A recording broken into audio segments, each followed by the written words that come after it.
राधे राधे, जय श्री कृष्ण। ऋषि पंचमी का जो त्योहार है वो सप्त ऋषियों यानी 7 ऋषियों को समर्पित होता है। इस दिन सप्त ऋषियों कश्यप, अत्रि, भारद्वाज, वशिष्ठ, गौतम, जमदग्नि और विश्वामित्र की उपासना की जाती है। इस व्रत को रखने से परिवार में सुख समृद्धि आती है। तो चलिए जानते हैं ऋषि पंचमी की विधि किस प्रकार है।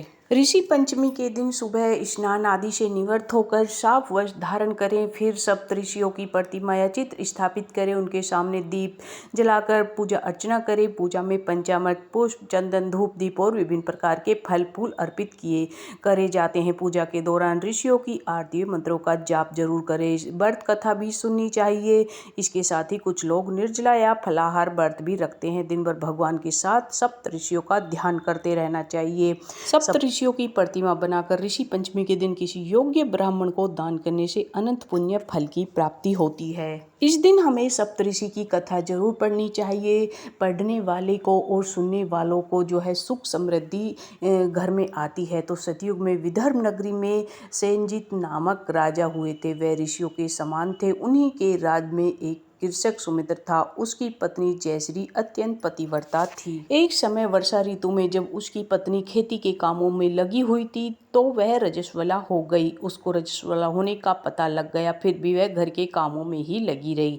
कुछ समय बाद वह दोनों स्त्री पुरुष अपनी अपनी आयु भोग कर मृत्यु को प्राप्त हो गए। जयश्री तो कुतिया बनी और सुमित्र को रजस्वला स्त्री के संपर्क में आने के कारण बैल की योनि मिली।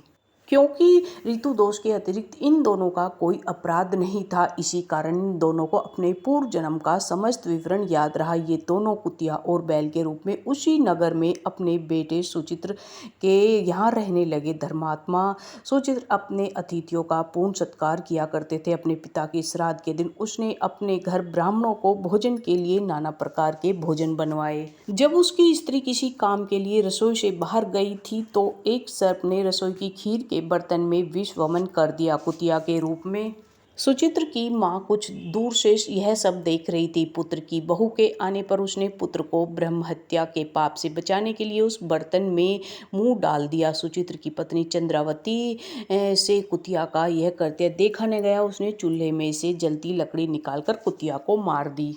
बेचारी कुतिया मार खाकर इधर उधर भागने लगी। चौके में जो झूठन आदि बची रहती थी वह सब सुचित्र की बहू उस कुतिया को डाल देती थी, लेकिन क्रोध के कारण उसने यह भी बाहर फिकवा दी। सब खाने का सामान फिकवा कर बर्तन साफ करके दोबारा खाना बनाकर ब्राह्मणों को खिलाया। रात्रि के समय भूख से व्याकुल होकर वह कुतिया बैल के रूप में रह रहे अपने पूर्व पति के पास आकर बोली, हे स्वामी, आज तो मैं भूख से मरी जा रही हूँ। वैसे तो मेरा पुत्र मुझे रोज खाने को देता था, लेकिन आज मुझे कुछ नहीं मिला। सांप के विष वाले खीर के बर्तन को अनेक ब्रह्म हत्या के रूप के भय से छूकर उनके न खाने योग्य कर दिया था। इसी कारण उसकी बहू ने मुझे मारा और खाने को कुछ नहीं दिया। तब वह बोला, हे भद्रे, तेरे पापों के कारण तो मैं भी इस योनि में आ पड़ा हूँ और आज बोझा ढोते ढोते मेरी कमर टूट गई है।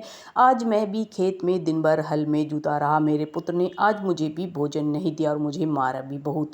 मुझे इस प्रकार कष्ट देकर उसने इस श्राद्ध को निष्फल कर दिया है। अपने माता पिता की इन बातों को सुचित्र सुन रहा था।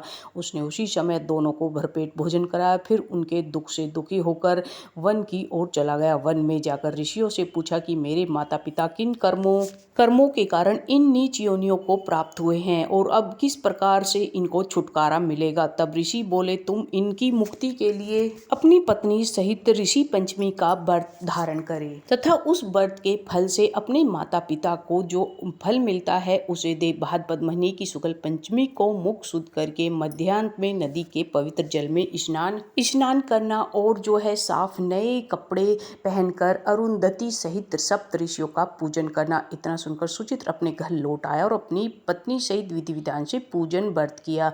उसके पुण्य से माता पिता दोनों पशु योनियों से छूट गए। इसलिए जो महिला श्रद्धा पूर्वक ऋषि पंचमी का व्रत धारण करती है वह समस्त सांसारिक सुखों को भोग कर बैकुंठ को जाती है। तो राधे राधे। तो इस तरह ऋषि पंचमी की कथा हमें जरूर सुननी चाहिए।